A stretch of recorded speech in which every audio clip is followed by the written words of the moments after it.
PPP పద్ధతి వద్దని కోటి సంతకాలు తీసుకున్నారు. పీపీపీ పద్ధతి అంటే అసలు ఏంటి? చెప్పలేదండి. ర్యాలీకి రమ్మన్నారు, వచ్చేసాం. రమ్మాలని వచ్చామండి ర్యాలీకి. వ్యతిరేకించట్లేదేమి. మరి మీకు తెలీదు సార్, తెలీదు మాకు. మరి మీకు అయ్యా నాకేం తెలియదండి. పీపీపీ పద్ధతి వల్ల రైతులు నష్టపోతున్నారా? ఎందుకు? రైతులు కష్టపడి పంట పండించుకుంటే పీపీపీ వల్ల రేట్ ఎక్కడుందండి? వాళ్ళకి న్యాయం జరగట్లేదు, అందుకే పీపీపీ పద్ధతిని అమలు చేయకూడదు. పీపీపీ అమలు చెయ్యొద్దా? ఎందుకు? పీపీపీని అమలు చేయకూడదండి. నెక్స్ట్ మా అధికారంలోకి వస్తే కల్తీ మధ్య ఎలా అమ్మగలం? అందుకే పీపీ పద్ధతిని అమలు చేయకూడదు. ఏం మాట్లాడుతున్నావురా? నరాలు కట్ అయిపోయింది. పీపీపీ వల్ల పిల్లలకు ప్రమాదమా? ఎందుకు?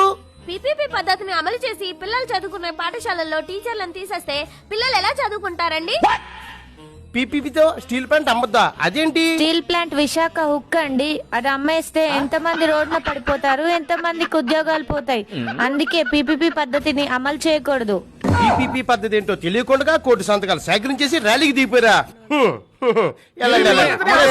పీపీపీని అమలు చేయొద్దు.